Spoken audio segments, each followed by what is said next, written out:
Greetings fellow gorehounds and welcome back to another Blood Splattered vlog. Alright, so this movie is a little different than some of the other movies I've been watching lately, which have been mainly my 2016 catch-up movies. Because you see, this movie, while still being a 2016 catch-up movie, was also a movie that I was sent a screener for last month, but in all the hustle and bustle of the holidays, I completely spaced out on watching it. But thankfully, it's better to be late than never, because I finally remembered about this goddamn movie when I was sent another screener, so I'm gonna be doing at least 2 screener movies sometime this week. With the first screener movie being Black Mountainside, a movie I knew nothing about before I watched it, and having finally watched it, I have some mixed feelings. Basically, there's a whole lot about it that I really fucking liked, and there's a whole lot about it that I didn't care for at all. First, let's start off with some of the stuff I did like. I did like that this movie had a very strong The Thing and Alien feel, at least with its main cast. Basically, this is a movie about a group of researchers in the northern Canadian mountains who are basically trying to excavate remnants of ancient civilizations. And the main cast is very much presented in the same way the main cast is in The Thing and Alien. And by that I mean, despite the fact that they're all like scientists or doctors or technicians, essentially they're still just kind of average Joes. They drink a lot, they swear a lot, they talk about porn a lot, and they just like to hang out and play cards when they're not excavating shit. And I really like that because that made the main core cast extremely relatable. And it also meant that when the horrific stuff eventually happens as this movie goes on, it really hits really hard. The other thing I really like about this movie is that it doesn't have a score whatsoever. It completely relies upon the atmosphere of the environment of that wilderness itself. And that works really well because it really makes you feel completely isolated while you're watching the movie, so you kind of get into the headspace of the main characters themselves. The other thing I liked is that as the movie goes on, there's a lot of really gnarly body horror, which is one of my favorite types of horror bar none. I definitely found myself squirming in my seat a couple times and just going, ooh, oh jeez, that's just fucking nasty. And I definitely like that this movie attempts to do some strong psychological horror, though I do feel it's one of the areas where the movie kind of misses the mark a bit. Basically, there's a whole lot of sequences of characters kind of losing their minds that unfortunately came across more unintentionally hilarious than actually creepy. And this is in contrast to a movie like The Witch, which did similar things, but was actually both creepy and hilarious. A subtle difference there, but an important one nonetheless. But probably my biggest complaint overall is that this movie is extremely slow and feels way longer than it needs to. That's not to say it is long, it just feels long. And while that might be partially because it's not using a score, I've still seen movies that don't use scores that still feel like they move at a brisker pace than this. And since some of the slowest sequences are also supposed to be some of the most psychological, and since most of those didn't work as well for me, it just kind of made the movie a bit of a chore to get through. Like, truth be told, it took me 3 attempts to actually sit through the whole movie. That being said, the movie is acted extremely well. Every single performance in this movie is completely rock solid, and I was definitely invested in all of the characters despite my tendency to get a little bored by the pacing. So while I still have some misgivings about this movie, I would still recommend giving it a shot if you can find yourself a copy. I'm honestly not sure about its availability worldwide, so look into your individual countries and see when it's coming out near you. Because it's definitely not bad, and there's definitely good parts, I just feel like it could have been way better. Anyway, I kind of feel like I've reached the point where I can't continue to talk about the movie while vaguing what happens, so I think it's about time we move on to the spoilers.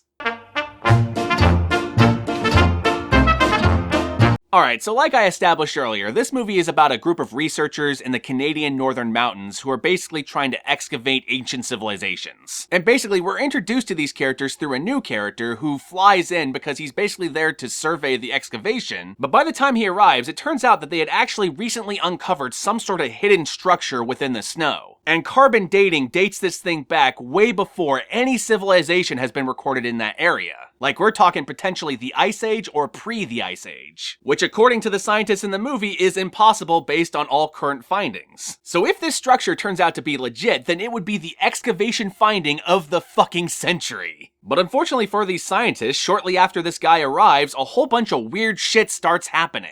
The local indigenous workers that they hired just mysteriously disappear and then walked off into the snow. And they did it weirdly too, because they walked off in the wrong direction, the direction that would take them to the middle of nowhere. And so the scientists are pretty much convinced that they essentially walked off to their death. Also, one of the main character's cats, who kind of reminded me of the cat from Alien, is completely mutilated and left at the altar of this structure they found. Almost as if it was some sort of sacrifice. And this is when the John Carpenter's The Thing-like paranoia starts to set in. Who the fuck killed the cat and left its remains, and why are the workers just disappearing all of a sudden? And why the hell are some of the scientists hearing voices at night? And honestly, those sequences, the sequences where they hear this voice talking to them from the woods, is probably some of the most unintentionally hilarious shit in the movie. Because they'll just be laying in bed, and then all of a sudden they'll hear a voice that will come out of nowhere all like, "Look out into the woods. What do you see?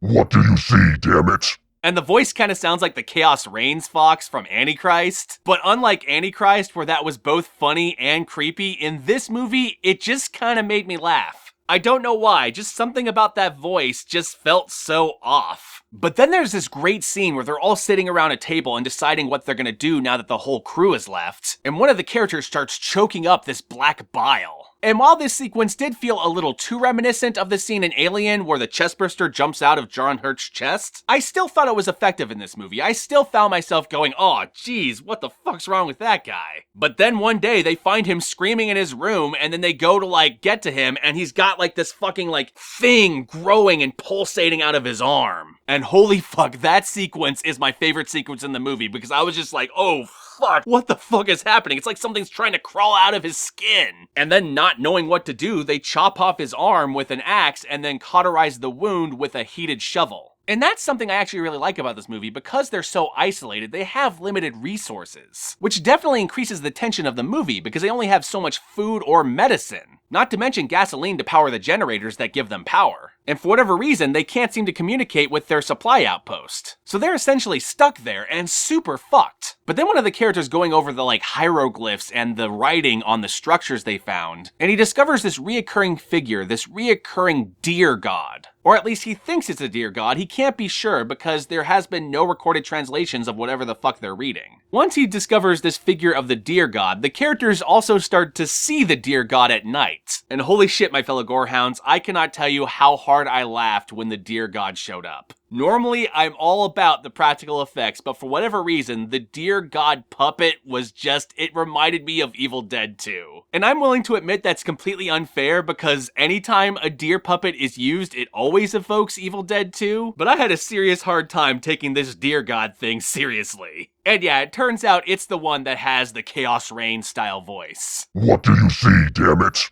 But outside of the deer god, what I do like is that after he shows up, the characters all start to behave just in really bizarre ways. They start to get super paranoid, they start to self-mutilate, they start isolating themselves, and they start killing each other. And all that stuff, the paranoia, the turning on one another, the mutilating each other, all that stuff is really great. I just really wish it didn't take so long to get to that stuff. And probably one of the other big problems I have with this movie is it has a rather anticlimactic ending.